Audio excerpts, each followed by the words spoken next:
Hello and welcome to A Cup of Conversation on BRT TV. My name is John Ghazi and I'm very lucky in the studio to have a brand new friend, and I hope he'll become your friend as well by the end of this programme, because I would like to introduce to you a Turkish Cypriot who is doing very well in the UK, in Somerset. His name is Tim Zekki, known as Tim in the UK, and he is a chef and the owner of Duende Restaurant in Somerset, which has received Restaurant of the Year in 2018 from Somerset Life, and also Taste of the West Gold. And Tim was here on holiday in the TRNC at the moment. He's passionate about food, organic food, and his restaurant is very, very special. We are on a very, very magical journey into cuisine on this programme, so sit back and relax and enjoy the show. First of all, Tim, welcome to the programme. Thank you for having me. It's great to have you here, and like I said, you're a brand new friend to us. Thank you for contacting me on your short journey here in the TRNC, your short trip. I know you go back by the end of this week, so right. You're only here for a couple of weeks here, was that right? 3 weeks, yeah. 3 weeks. So I caught you at the end of your holiday. Now, Timur, you are Turkish Cypriot. That's you were right. born where? I was born in Limassol. In Limassol? Yeah. But when did you go to the UK? 1989. So. Okay. And so you grew up there in the UK? Yeah, I did my national service and then I left after that. So. What took you to the UK? Why did you leave after national service? I don't know, just because I went travelling. I've travelled through Europe, and I just wanted to explore. At that, at that age, you just want to see what's out there, and yeah, it was. And then I ended up in UK. And in Somerset now? In Somerset, yes, and. Started the Duende as a pop-up restaurant in Buckinghamshire, and then got to the time that I needed to settle down. So I always fancied the West Country and moved to Somerset, little town called Beverliscombe, and started the Duende. So. You mentioned pop-up restaurant, and we're going to talk about that in a minute for those who don't know what a pop-up restaurant is. But obviously, we're talking about you as a chef and a restaurant owner. We were talking off air, and you were saying to me that you trained yourself and you actually were passionate about food from quite a young age because your father was in the business, wasn't he? That's right, yeah, the restaurant, and the whole family is, my mum, she's a very good cook, and my grandma, it's, they're very passionate about food, foraging, growing their own vegetables. And it's in the blood. When you say passionate about food and growing up on mum and grandmother's food, were you brought up on Turkish Cypriot cuisine, or were you brought up on international cuisine? What was your? Well, it was more traditional. Yeah. So what's your favourite traditional Turkish Cypriot dish then? Well, it's got to be molihia, isn't it? It's got to be. So yeah. I bet you probably have that a few times while you're here in Cyprus. Yes, my mum always constantly, while we're eating, she's thinking about, what should we have next day? Or, or lunch, and yeah. Breakfast, lunch, dinner. You've got to think of the next meal while you're eating one meal. So you taught yourself, when you say you taught yourself, were you following your father's footsteps? Did you learn how to? How can you teach yourself cooking? I've realised that I knew the basic of what my family taught me, and then when I was about 24, I just wanted to elevate the using the old techniques and then using the new techniques as well. Trying to be a bit more creative, and all of a sudden I realised that I'm sort of I'm going the right direction. I'm creating. I didn't realise that I had that creativity, and then just enjoyed it, and I I got more involved out there, and then obviously made a lot of mistakes, and I learned from that a lot, and then I learned my craft the hard way. I didn't go to college, or So just working in the kitchen, learning what to do. Yes, and then each day I'm still learning now. Really? After all these years? No, of course, yeah. The food is endless. Always, you discover new ingredients, and what can I do with this ingredient? It's always, it's endless. You are very creative, and as I said before, off air, You're a gourmet, in fact, because you know you are somebody who likes to try different things, mix things up. It's not just a traditional, I can cook this very well. You're always, as you say, learning new things. So somebody like you, you're probably very difficult to please when it comes to cooking for you because, well, you know, that doesn't go with that or that shouldn't be with that way. And I'm sure you probably find mistakes in cooking that we wouldn't probably notice. You know, the normal person who wouldn't really care so much, but you care about food, don't you? Yeah, I mean, that's why, you know, we don't get invited to the friends or anything. No. No. Come dine with me. It's not going to be your invitation. No. So you are living now in Somerset, but you were talking about pop-up restaurants. Now, pop-up is quite a new thing for me. I've heard about it when I read about things going on around the world. Pop-up things, they have pop-up cafes, pop-up bars, pop-up restaurants.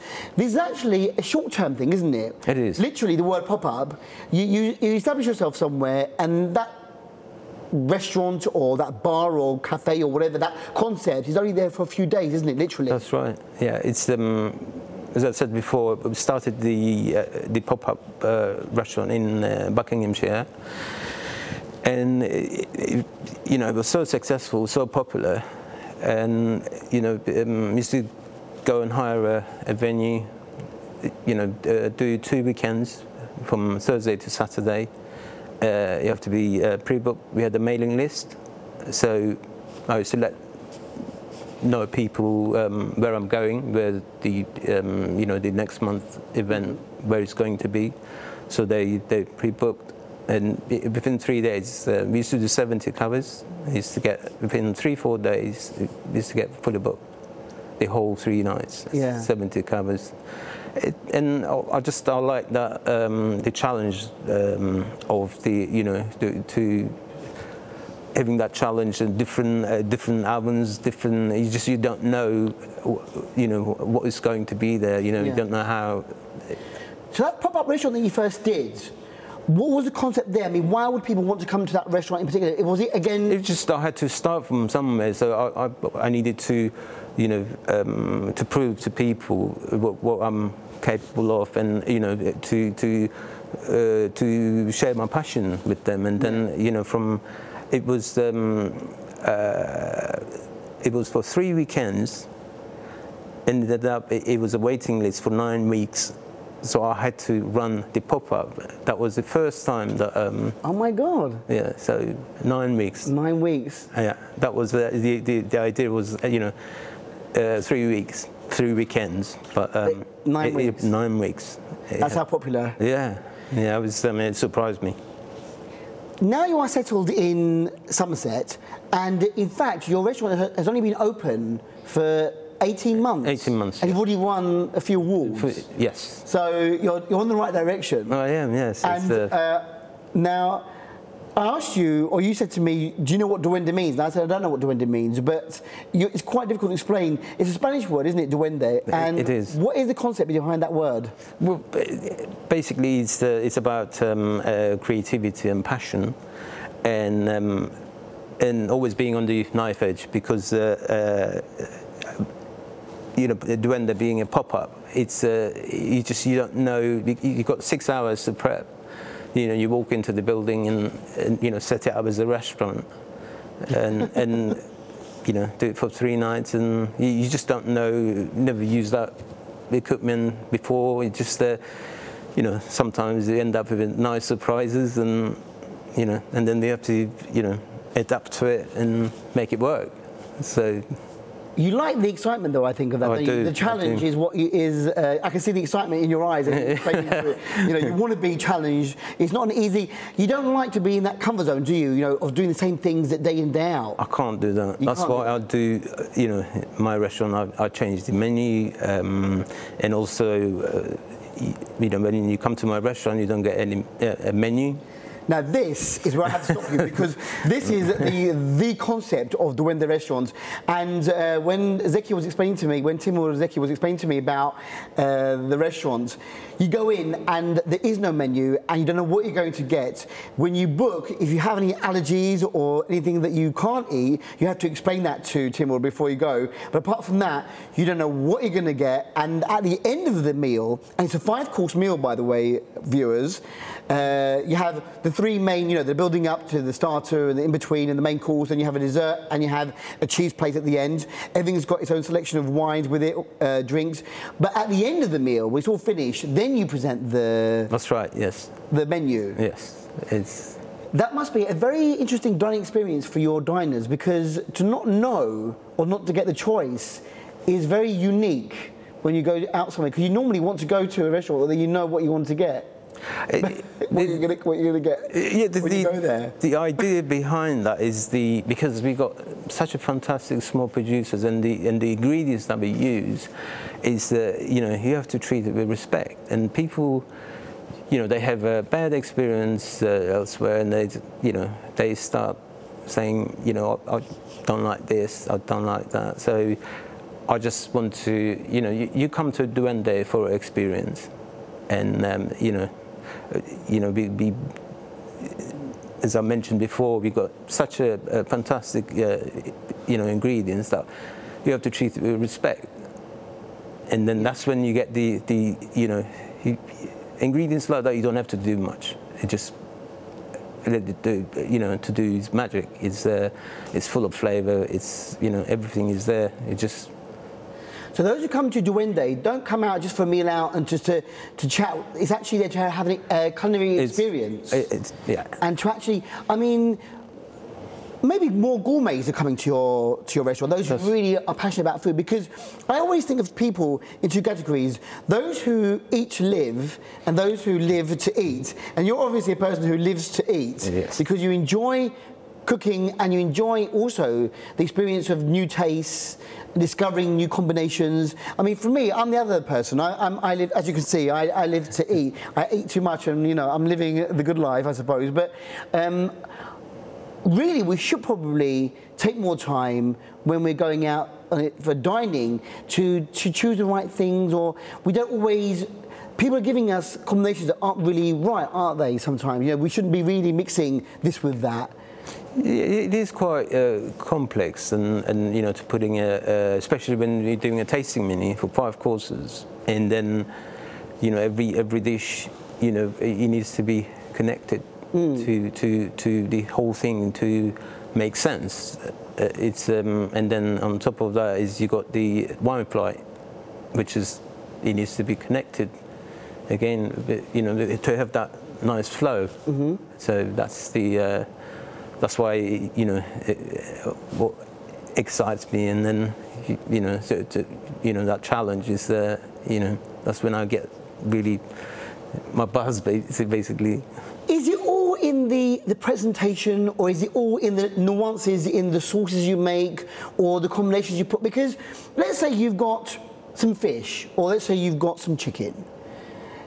Chicken is chicken most of the time, depending on how obviously it's the way you cook it that makes the difference. But where is your speciality? Is it that you make a different sauce to go with the chicken that brings out the flavour? Yeah, or is it the combination of, the vegetables that you put? How many varieties can you make of a chicken, or are there lots of varieties? There is lots of. I'm very naive in this respect.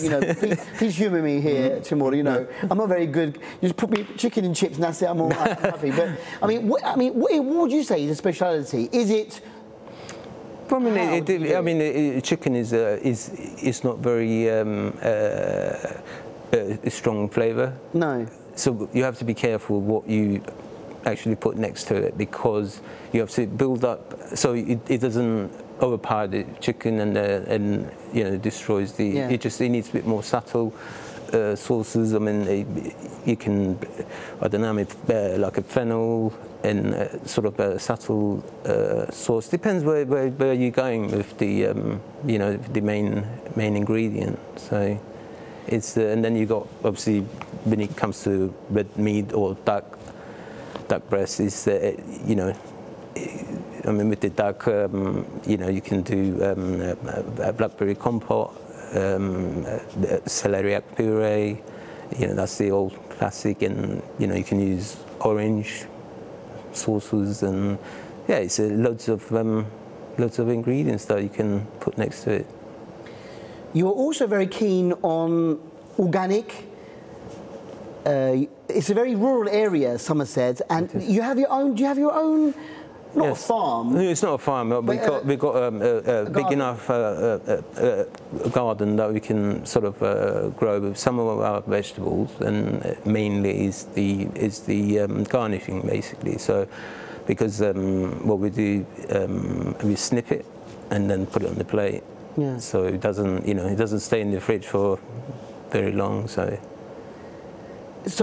you know, it's a very fresh, very dynamic. You know, you might wake up that day and you're thinking, right, I want to do this today. I'm going to try this combination, and then your guests will come and dine and experience something that, you know, you have created literally hours before. Yes, it depends. You know, the small, you know, phone in the morning. I phone to my vegman and, you know, ask him what's you know, what's available, how much he's got, and then you know, we got we like friends now, and you know, we sort of teaching ourselves. You know, he comes across a new ingredient, and you know, asks me a question, I ask him a question, and it's nice to have that bond.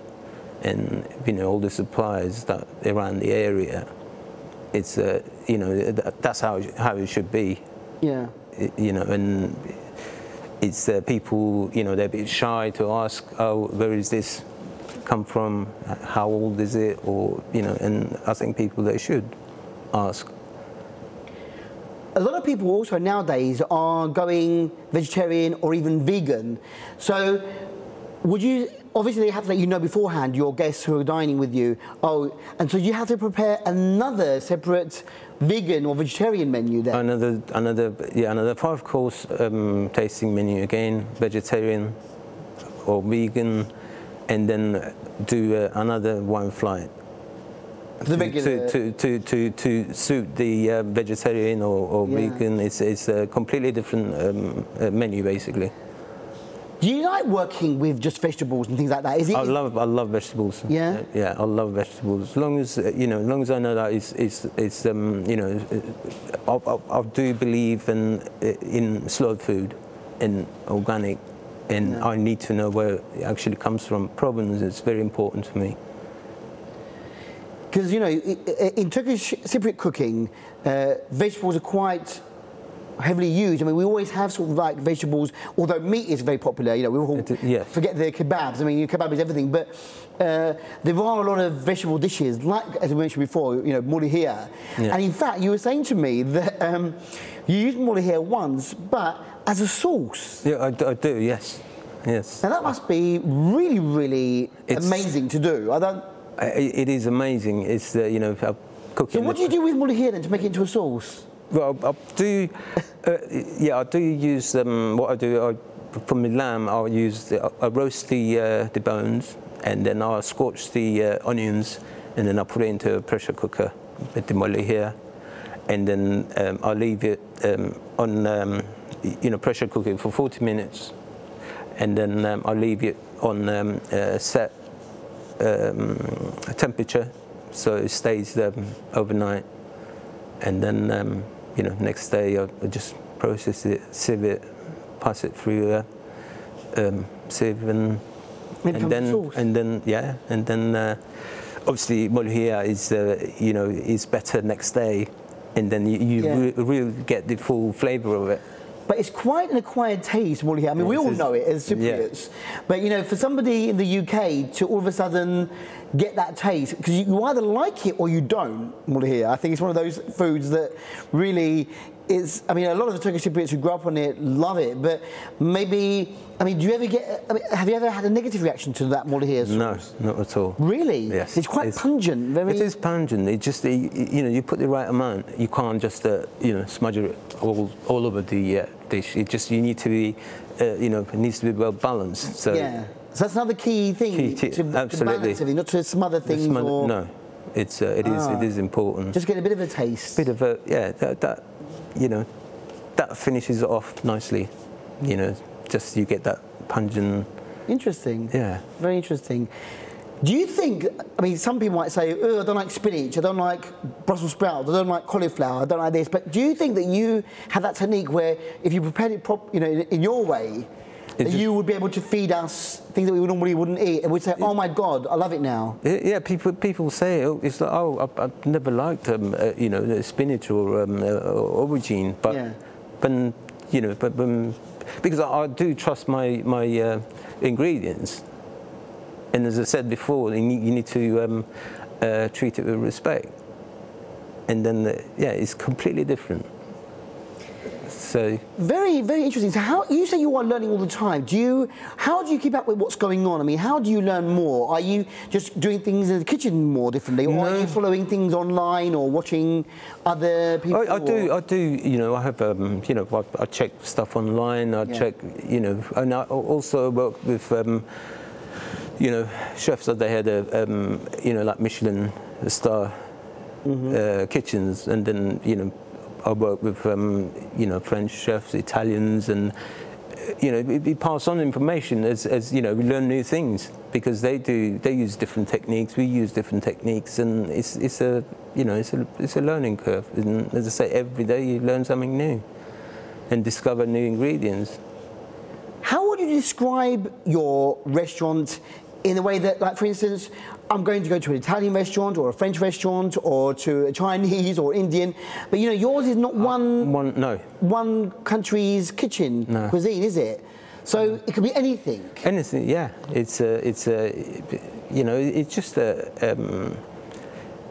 you know, what's about, I mean, we work seasonally, so, you know, what's in season. What's in season will be on the menu. On your menu. Yeah, and then, you know, as I said, get that ingredient, and then just create a new recipe. Yeah.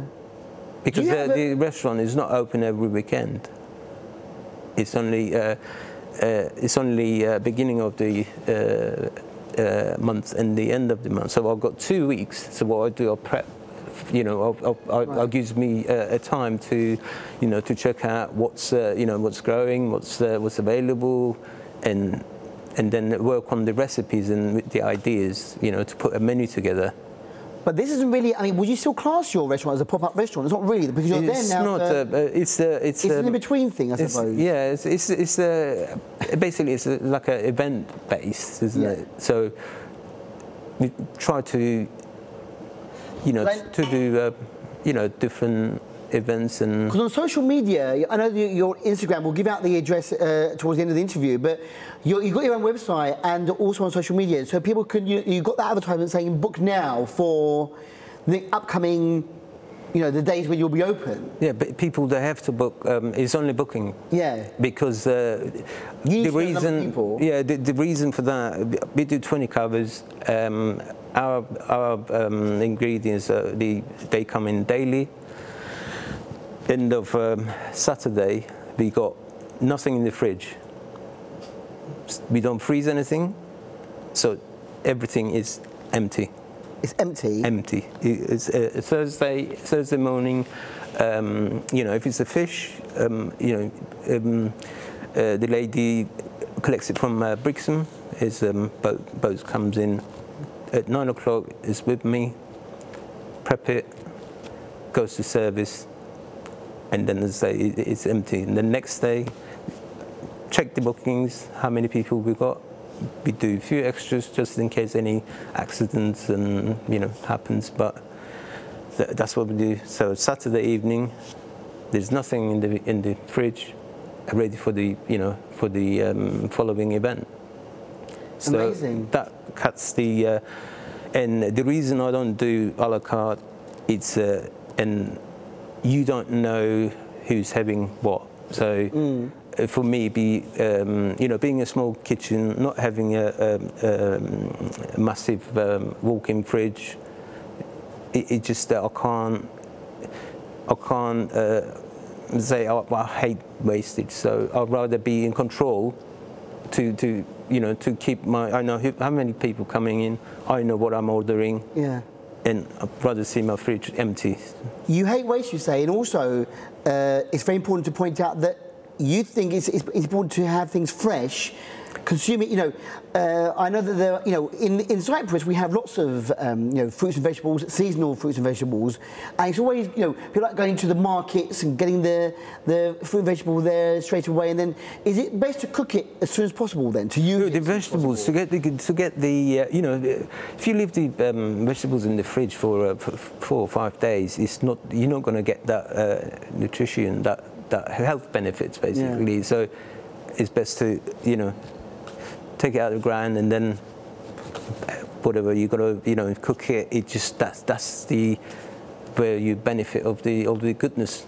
Very interesting. Now, something exciting might be happening hopefully next year, because your aim is to educate and to inform people about healthy eating, good eating, you know, consuming food properly.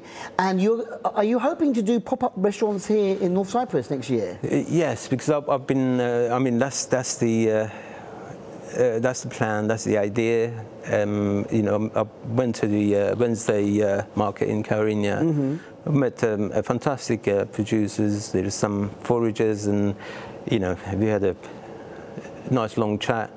And sort of you can see that they are passionate what they do. Yeah. And it is quite interesting. So, you know, that's what it gave me the idea to do something here, because there is a fantastic, you know, produce in Cyprus. And, you know, and I like to, you know, share my experience, you know, and my passion with people. Hopefully, you know, I can make it work for next year. But I'm thinking to come over sort of early summer. So you're looking for venues as well, obviously, because what you want to do is you want to go to an established place with a kitchen and then just take over that kitchen for... Well, I mean, empty premises, as long as it's got a kitchen, oven and just serve to the public? And then, yes. You'll be bringing your own... I will be bringing some of my own equipment. Yeah, and some of your own staff? Yes, I mean, I'm going to put a team. I'm going to bring a team together. So, yeah, I mean, this is not about making money or anything. This is just, you know, to show, you know, show off the ingredients of Cyprus, basically. Yeah. To you know, again, is you have to treat it with respect. Because, you know, Mediterranean diet and the Mediterranean lifestyle we have here actually could be quite easy for you to adapt to here, because we have so many fruits and vegetables. We are, like I said, our cuisine is quite, you know, based on a lot of vegetables in cooking and using things like lentils and beans and whatever. So, you know, you can make lots of different things from what you've got here. So that's something that's going to be very, very interesting. And I said to you, you know, before, you know, you are the owner of Duende, but you're actually hands-on chef. You love being in the kitchen. You never get tired. And you even cook at home. I said to you, don't you have a day off? And you know, you and your partner, but you say at home you're the cook again. Yeah, I'll do. I'll you know, finish the service and then prep our food. I know it sounds a bit bonkers, but yeah, it's just you can't get me out of the kitchen.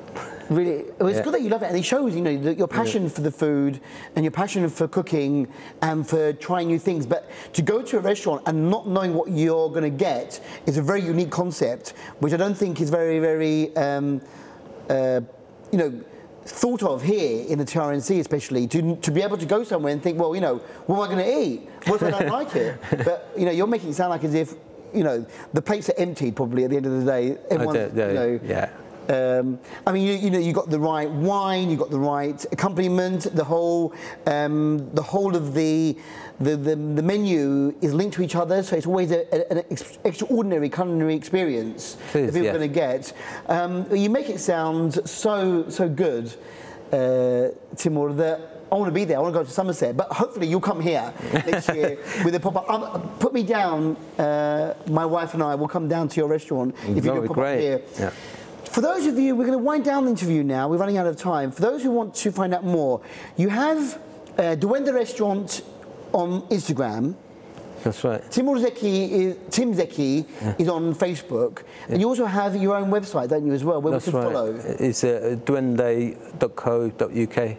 Right, so you follow can, you there. yeah, if you can check out all the latest news and what's happening, and then obviously I'll be in touch with you guys to you know, hopefully that I can manage to find a venues and you know that I can do something here, and then you guys.